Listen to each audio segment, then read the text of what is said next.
Welcome to NerdTube, and it's time to talk about Paradise Season 1, Episode 7, The Day. Oh my And goodness. I have to say that this was the episode that kind of answered a lot of questions we had regarding the overall world that we're in right now, regardless of the plot regarding who killed the president, which I'm sure we'll get some answers to next week. But how Mm-hmm. did we get here? Here being the bunker, you know, that was all answered today. But prior to this episode commencing, prior to the meat of this episode commencing, we get a little flashback scene of 1962, during the Mm-hmm. Cuban Missile Crisis. And I'm thinking to myself, what the fuck does this have to do with anything going on, further forward? But we do get an answer to that later on in this episode. But we do see initially a a general of sorts, somebody in the Air Force, I guess, who doesn't want another sort of like nuclear war potentially happening again in the future. And instead of maybe everyone shooting missiles at each other, he thinks to himself there must be a way to resolve this without missiles detonating, and that's what we come to a lot later in this episode. Before I talk about more about this episode, Winnie, how did you find this episode? Because it wasn't a conclusion to a continuation, sorry, of what happened last week. No, I kind of like it because it goes back into the flashback thing, and I kind of like that. Like we get some answers as to why we're here now, and I kind of think like now we know that she was telling the truth that his wife might be alive. We don't know if she's actually alive still, but we know that there's a good chance. So like we got some information on that. We got a lot of I think we got a lot of good information in this episode. It was a mixture of what happened during the course of all of this. It was a mixture of a natural catastrophe, which happened on Earth, which was going to affect the entire planet, and at the same time, other countries going to war with each other Mhm. to basically claim whatever left over, but at the same time by destroying it, but Yeah. with nukes. So it was a mixture of a natural disaster and nuclear missiles, which kind of caused all of what was happening So basically what during. happened was that there was in Antarctica, which is at the bottom of our planet, so to speak, there was a underground volcano that erupted, and when that happened, it caused tsunamis all over the world, right? Because it pushed all the water sort of all the way up the planet. It caused the glaciers to melt. It caused all kinds of crazy chaos. Yeah, Um, the heat of the volcano caused a lot of water to melt. It then created a tsunami in most of the southern hemisphere countries, are like done.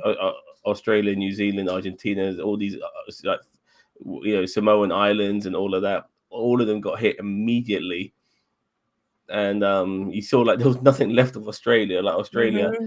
pretty much what got covered, and then you could just see we're seeing everything from the perspective of the White House. And I've seen these sort of stories before, like where you kind of seen the end of the, you almost feel like the end of the world's happening, and people are just helpless, and Hmm. and um.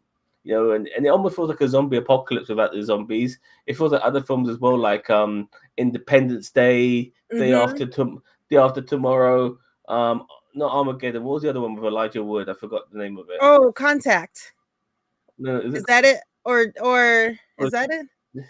no, that was Oh, that was the other one. I like both of those. But yes, I know what you're talking about. Deep Deep Impact, maybe. Deep Impact. Yes, that's it.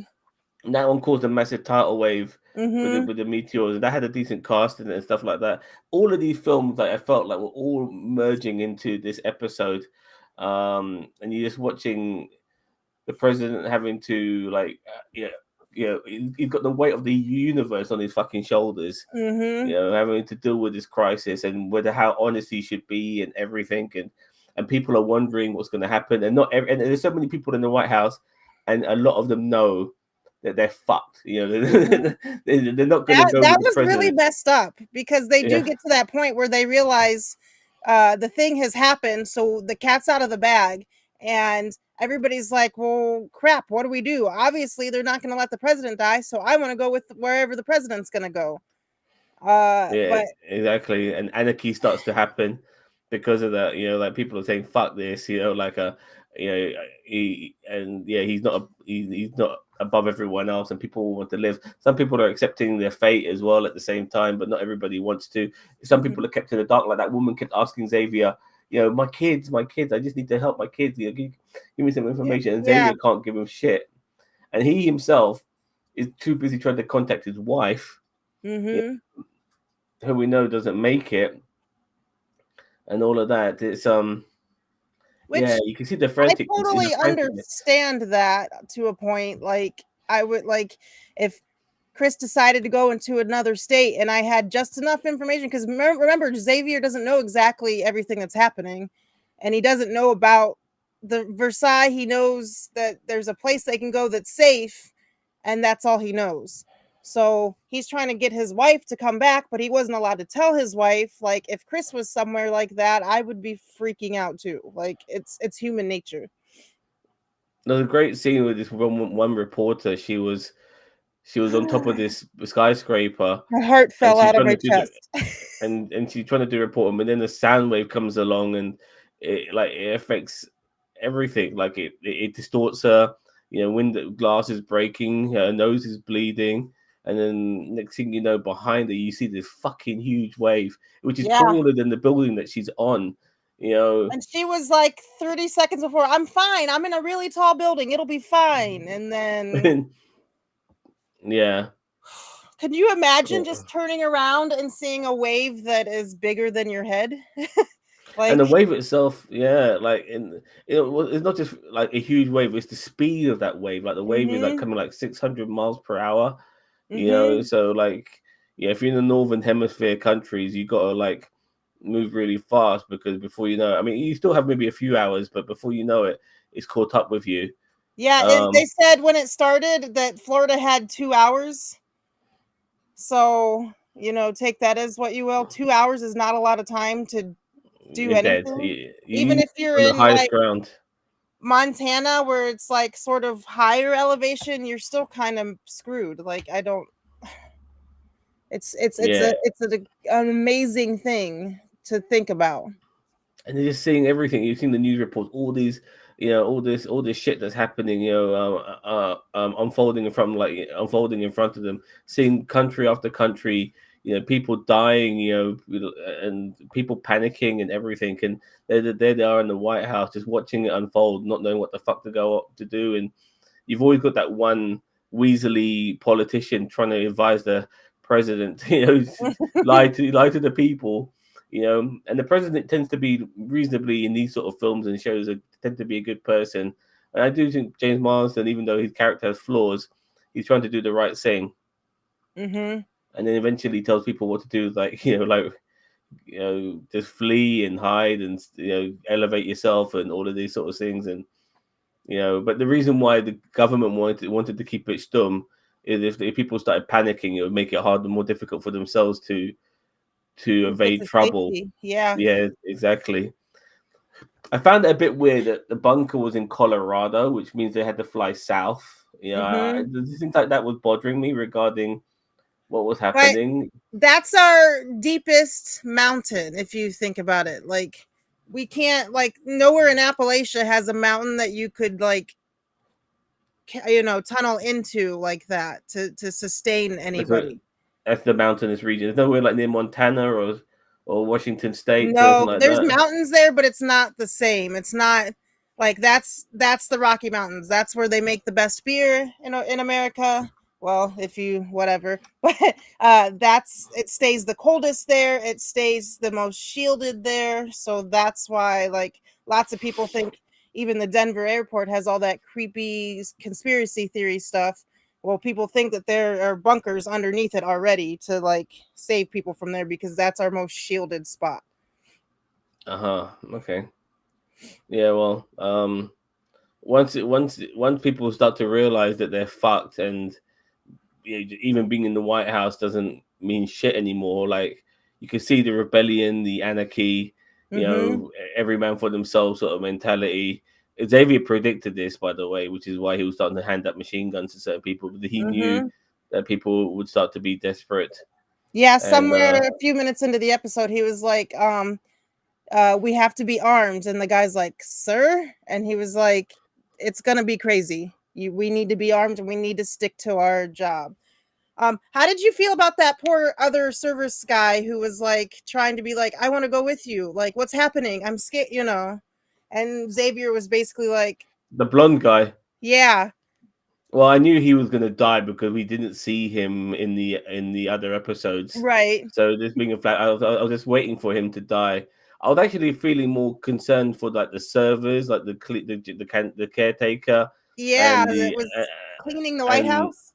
the chef who made the tea and all of that. Like Mm-hmm. like they were goners, man. Like and the caretaker he was so like the janitor he was so like oblivious to everything. He's still fucking cleaning tables and stuff while the whole world's ending. And I know. yeah, and He was there's the like, people president. are He can't. extra Yeah, distracted today. And I'm like, you don't, I know you hear the news of the big tidal wave coming. Like, really? He well, was as far as he's concerned, yeah, like even with pandemics and other things that have happened, the world, not just the country, but the world has always just come through. So as far as he's mm-hmm, concerned, this ain't shit. mm-hmm, Yeah, tidal wave, whatever, we'll be all right. You mm-hmm. know, not knowing that he's very likely um Yeah. Geodude escaped. Geodude? It's a thing on my chat. Sorry. Oh, fair enough, fair enough. Um, so yeah, yeah, like I said, I was focusing on that, looking at the certain members of the cabinet, like that woman who was desperate for a kid and stuff like that. I knew she Mm-hmm, was dead or she was going to be left behind, and all of that. So it was like wondering who's gonna join the president and who isn't. And the way they made it out with Xavier, like somehow he wasn't, like he looked, but he did. Obviously, he did. mm-hmm, But he was so desperate for his wife and stuff like that. He totally almost forgot about his own kids and mm-hmm. everything. That moment when he was talking to his wife when they were on Air Force One, Oh, you know, yeah, that was and like his performance there was fantastic. He's literally crying, I you know, know. and That's everything. why It's I just love Sterling K. Brown. Like, he really is a great actor. Like, you can say yeah, whatever you want about lots of people, but he is a great actor. it was it was superb. And just going back to the other people, like when that blonde Secret Service agent got shot, loved it because Mhm. obviously You needed I to was do wondering, that. Robinson, yeah, so, we'll go back to that a little bit. Robinson, they're all getting into the one of the helicopters to get to the other Air Force One, and that guy's, like, panicking and cry like, almost in tears, like, "Please, I wanna go with you, I wanna go with you," and Xavier's like, "No, you can't. You have to follow your orders. You can't." And then there's a brief moment where, like, because Xavier's sad about his wife and this whole thing is crazy and sad and all the things, has a moment of weakness where he's like feeling for this dude, and Robinson comes up and shoots him in the head. yeah. So And he then said he said there was room. There's room, which probably there was, mhm, but and not still, like he wasn't worthy. He wasn't part of the inner circle, and yeah, you and you get shot in the fucking head. And then they start shooting up all the other people. They obviously I don't know why you guys call it a football. This like the case for the codes for the new mhm. codes. You call it a football. Do you know why? No, I don't know why, unfortunately. I don't know if that's the actual word for that, and I don't actually know if that's It's the exactly slang. No, I real. think it's the slang. I think it's the slang term, like Because maybe everything revolves around football in this damn country. fair enough, fair enough. But yeah, we're on Air Force One now, and the generals on another plane are telling the president, "Listen, mate, we're not gonna fucking make it." And you realize they don't make it because you don't see them in the previous episodes, so they're not gonna Mhm, they're not gonna make it. And they then tell the president, like China and Russia, they're shooting nukes at each other. Like the world's fucking coming to an end, mhm. and these countries are so desperate to hold on to land that they're willing to destroy each other's land by shooting nukes at each other. Yeah. It's just absolutely bizarre. And I so mean I mean, we're not shooting nukes now, but it's the same damn thing. Syria's, like, down to rubble because of all that bullshit. you know. And I I love the get all. system. I don't mean to be an asshole, but like we want to protect our land, but we're gonna blow up all of our buildings and stuff. So it doesn't make any sense. Yeah, it's a weird mindset. Um, like there's The businesses internet that there's, says that it's called a nuclear football because there was a warplane called Dropkick back in the day in 1964 okay. during the Cuban Missile Crisis. So I don't know if that's true, but that's what the internet says. Drop kick. Yeah, I would call Hmm. it the nuclear wrestling or something like that. You know, that sounds Hmm. more appropriate than football. But fair enough. Okay, drop kick. I guess in your gridiron football. I guess. Yeah, fair enough. Yeah, we're fine. Thank you. We're just talking about the fantastic episode 7 of Paradise. But Hi, Mr. once System. once they're in the air, the president starts to see nukes now coming towards America. Like his plan Hmm. was never to fucking nuke anybody. Like he just Uh-huh. wanted to escape. That was his mindset. Whilst other countries are nuking each other, apparently I think Denmark got hit and shit like Yeah. that. Yeah, yeah, which is a bit scary, Places all over the foreshadowing. world. Yeah. You know, with the some of the foreshadowing from this, you know, considering, unfortunately, without getting too political, what your current president wants to do when it comes to Hmm. annexing some parts of the world, like your neighbors and again other parts of your hemisphere, is a bit scary. You know, like with their beef with Denmark right now, but Denmark owns Greenland, and next thing you know, you watching this and fucking Denmark's getting nuked. Yeah, it's Hmm. like Jesus Christ. Yeah, yeah. It's a slow burn initially, but it does pick up, dude. You know, It's amazing. I would absolutely every time tell anybody like you need to watch this, you need to watch From, you need to watch. There's a few shows that I'm like living on. The Bear. yeah, this is good stuff. I do recommend it. There's more to this show than meets the eye. Let's just say that.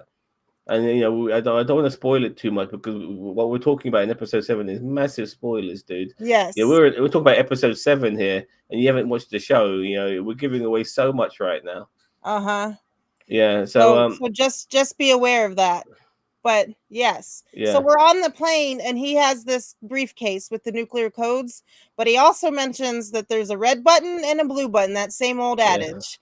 And the the red red and blue button pill. is Yeah, bombs, the blue button just is able to E- disable all of the bombs or as much as he can. EMP. It's an Uh-huh. EMP which will set the world back hundreds of years. You know, because it was obviously We put. don't have internet now, we don't have basic communication now, we don't have, Yeah, but it would stop people from getting blown to smithereens.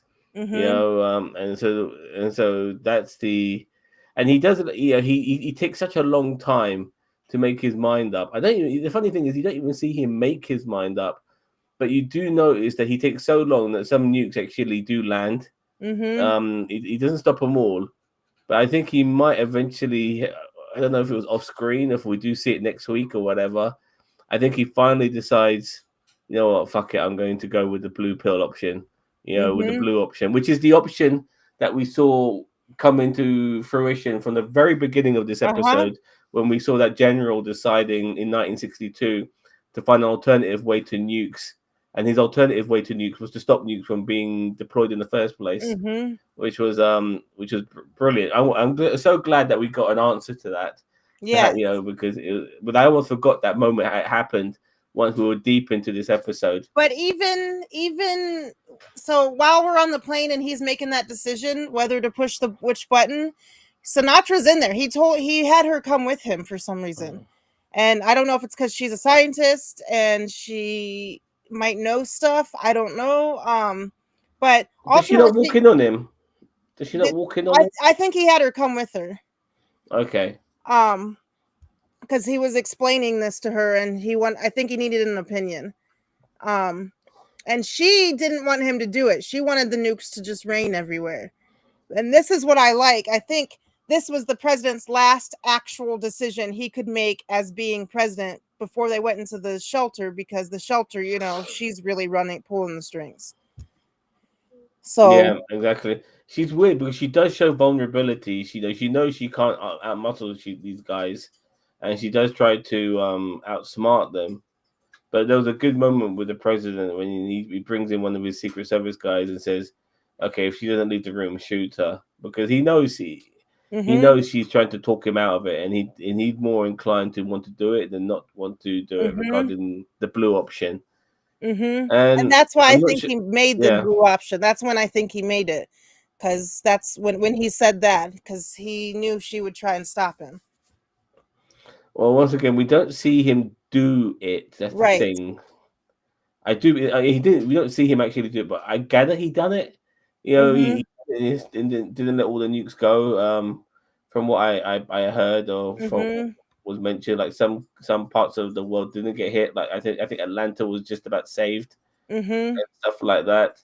Which is where To his where, wife, Xavier's yeah, wife, was.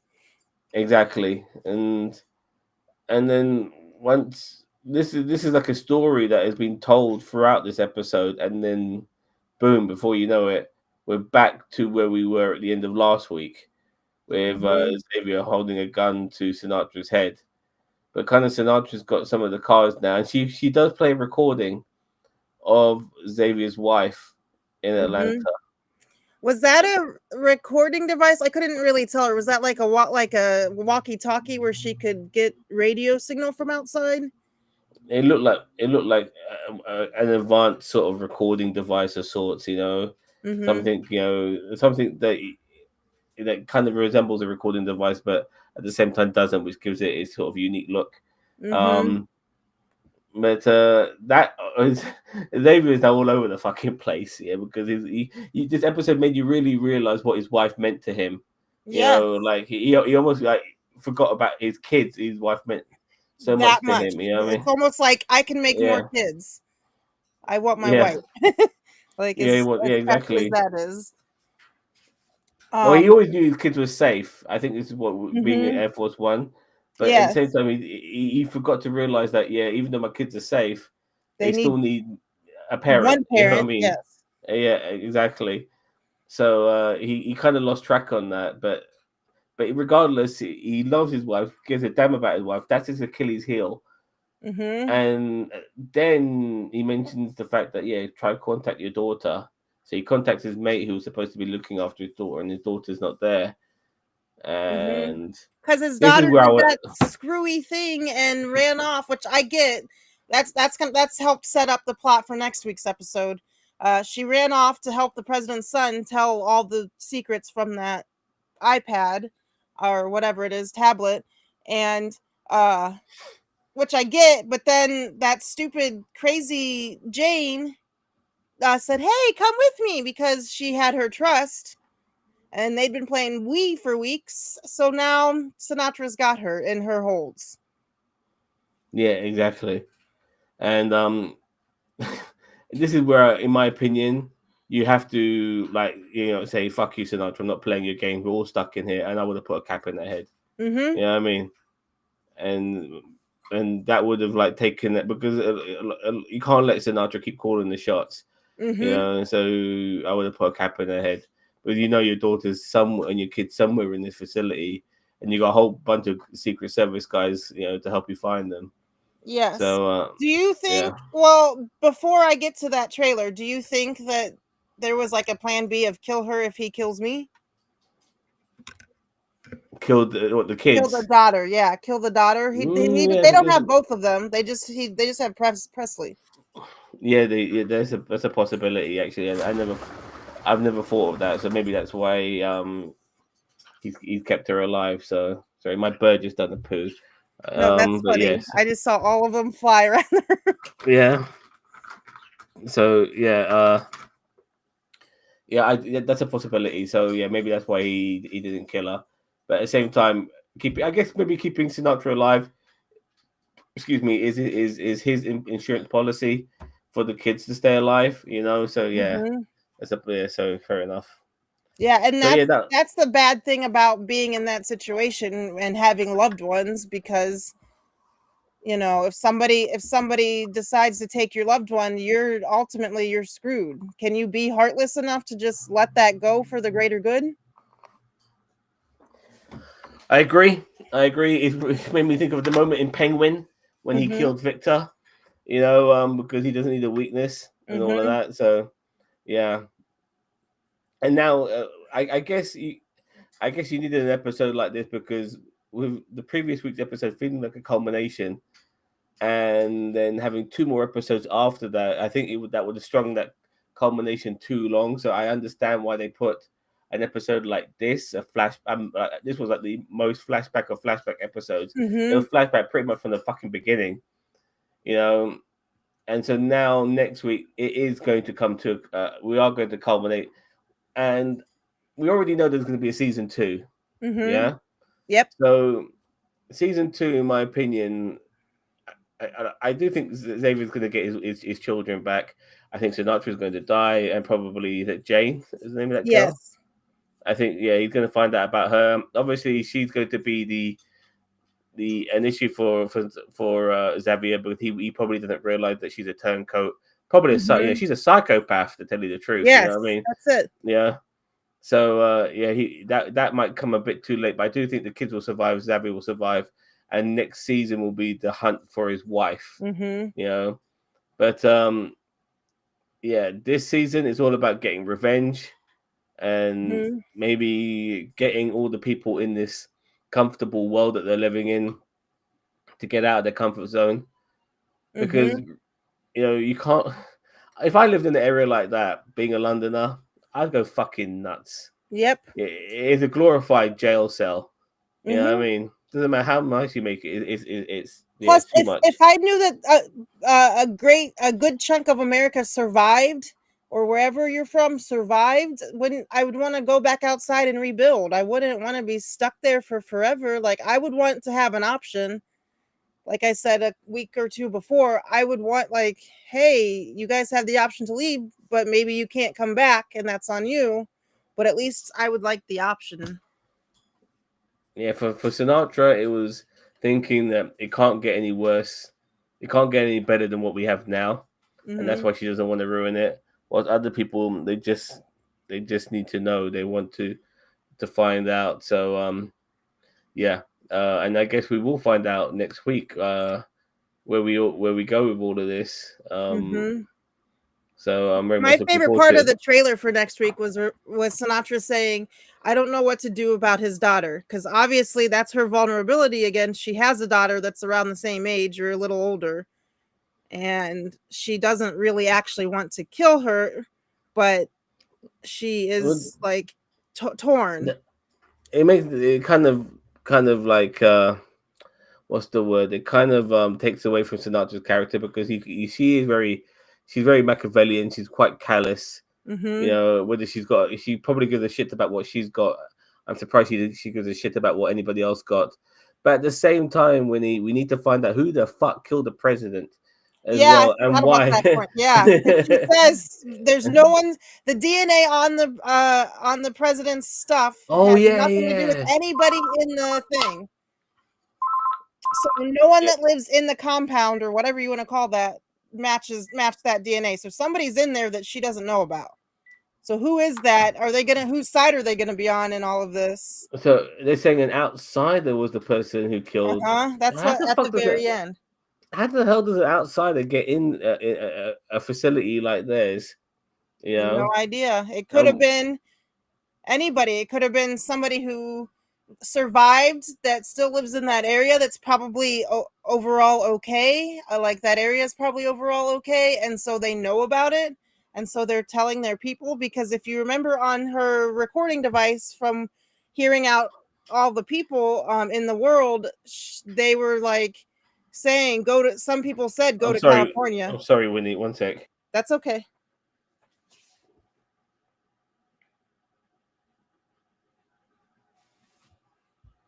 This show is crazy. Like there's so many details and so many fun things that we're learning. Well, not fun, but Okay, I need to take this call. I'm going to give this episode a 9 out of 10. All right.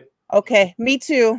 You Okay. guys have a great day, and I will see you. Thanks for the resub. You guys have a great day. We'll see you next week for the rest of this.